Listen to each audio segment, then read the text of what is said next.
It's 6:51. Michael Cohen, 1320 WILS. Let's talk about the workplace because things are changing rapidly, especially with these young millennials coming on the scene. And they have a very different view of how to operate in the workplace. Some even will walk into the office of the CEO and try to arrange a coffee date with him or her. To talk about how they're fitting in and how they're not fitting in, we're joined by Michael Rose, the author of ROE Powers ROI, the ultimate way to think and communicate for ridiculous results. Michael, thank you for joining us this evening. Well, thank you so much for having me on. It's great to be here. Well, you are an expert at this stuff, at this issue. ROE, now you've trademarked that. What is that exactly? ROE, it's a term for return on energy. Energy, or another term for energy, would be effort. Return on investment, ROI, comprises of the investment of time, money, and then the effort we put into our businesses, into our careers. In many cases, our competition and the people around us only have so much time, and most companies have more money but yet fail. Why is that the case? So it's really the amount of effort we put into our careers, into our companies that we should focus on. Gotcha. But are you saying that when you have an return on energy, when you're focused on that, you'll get the return on investment, or is it not necessarily a time? Absolutely. ROE is the core tenet to get a high ROI. And the high ROI could be better return on the effort you put into your career or your business. It's balancing the effort, the time, and the money is the balance every day. And what we feel in this day, in the information age, when information's coming at us so fast and in such a high volume, and what we're really struggling to earn back in our lives is our time. Sometimes to get our time back, we work harder. We put more time into our careers. We stay a little bit later. We start working on weekends, etc. Mm-hmm. And then when that happens, then we're trying to struggle to get our time back. So if we increase our ROE, and there's a methodology to do that through the book ROE Powers ROI, then we start to balance things out again. Really? So essentially, are you saying work smarter? Is that the idea? Yeah, we define work smarter, not harder. Absolutely. I think that's well said. And we break down all the business buzzwords. For example, thinking inside the box or thinking outside the box. Thinking outside the box takes a lot more effort, a lot more energy. It takes a lot more time. And as a result, I think outside the box ideas are killing businesses, are killing careers. So until you define the box, until you define the parameters, what your objectives are, what your plans are, and what are the tactics aligned to the plans, then let's start thinking inside the box to create efficiencies in our day. Well, you said thinking outside the box is killing businesses? Thinking outside the box is killing businesses. It's the constant bombardment of creativity to businesses.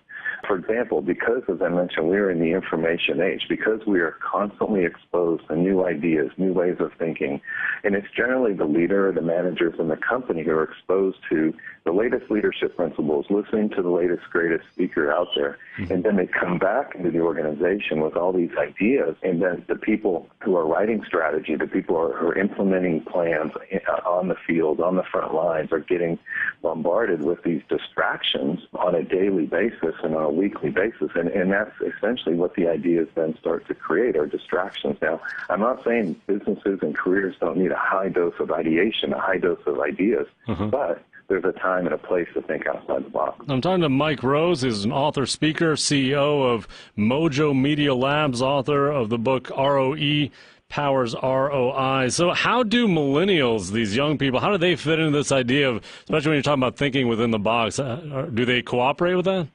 It's funny that they don't know about the box, and that's the exciting part. We have, for example, in my company, Mojo Media Labs, we have an intern program, and the intern program generally comprised of millennials. We call it actually a mentorship program. So these millennials or these younger folks will come into our company with a high level of ideas, because who's being exposed to more information, and more importantly, who knows how to process that information faster than any other generation. It's the generation, it's the millennials, and soon to be the Generation Z. So with that, what they lack, what they have are these high level of ideas.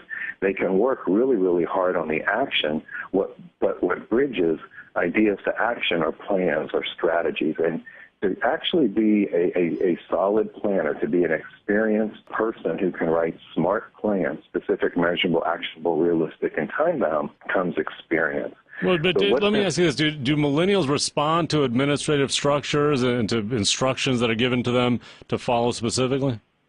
Well, I don't want to categorize millennials as they don't or they can't, but generally speaking, millennials grew up, because in this technology age, because they grew up in helping their parents with technology and their grandparents with technology, they, I think, sometimes have this tendency to have a higher level of self-confidence, which is fantastic.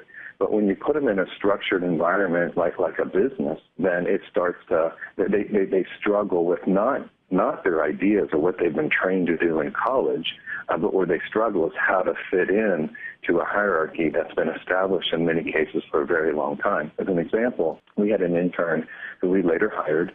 She grew up through college, through high school, working on the floor. In her dorm room, as silly as it sounds, in class, she would sit on the floor. But coming into a professional workplace, she just sat on the floor. Well, we had to explain to her that in the professional environment, that's just not professional. That's not what you do. Mm. So it's really funny. But she was an amazing. Her talents were fantastic. She just lacked the experience. So taking idea to action was our experience. Did you get her to sit in a chair then at some point? We finally got her to sit in a chair, and that was a big milestone. Did she wear shoes, or did she take those off too? She ended up coming to work with shoes, which was very nice. Now, you are the CEO of a company. You talk about ROE and managing time. How do you avoid spending all your time working? Myself? Yeah. Yeah, myself is I actually have 3 companies, and as a result, I don't work any harder with 3 as I do 1. And and the way I do that is following, quite frankly, ROE. I practice what I preach to make sure that my ROE is very high, but despite my ROE, I make sure that all my managers' ROEs are very high too. And one of the ways to do that is to make sure, as you mentioned earlier, working smarter, not harder. But the other way of doing that is making sure you have the right people sitting in the right, which is paramount. So in my definition of right person, right seat, the right person has to have the core values of your company. That is very, very important. And secondly, sitting in the right seat, they have to be uniquely qualified to do that job. So I don't want micromanagers. I don't want somebody who has never managed before but stuck around long enough to sit in the manager's seat. I want to make sure I have those right people in the right seats. And when that happens, magic happens. Did that take you time? Were you initially overworking yourself? Well, I try not to get to that point. We always stretch on hiring good people. I think that's really important. And then we do everything we can to build an amazing culture and keep people for as long as we possibly can. And if we happen to lose somebody, I hope it's to a bigger company with a better opportunity for their own personal and professional growth. But building that culture really is the glue that binds the right person, right seat together. 3 companies. Is it hard to kind of give control up and let other people kind of step in and run things? Well, as a CEO, as a leader, I think you have to be okay with mediocrity. You're not going to have everything perfect all the time, as we feel like we can do. Now, I'm not saying deliver a subpar service or deliver, a subpar product, but we have to let people make mistakes, and that's the only way they learn. So as long as they have guidance and as they know their voice matters, they can weigh in and buy into the project or whatever the project might be. If they know it's okay to fail, and they know that we're there to help them in the event that they start to fail, but I can't help somebody to succeed if I don't know they're failing. So open communication is very, very important, and making it okay to make mistakes and know that everyone has each other's back. Mike Rose, CEO of Mojo Media Labs, author of the book ROE Powers ROI, The Ultimate Way to Think and Communicate for Ridiculous Results. Mike, thank you for joining us this evening. Thank you so much. It's been my pleasure. Well, it's been insightful. That is it for us. Michael Cohen, producer Mike Peterson, thank you for joining us on this Monday night.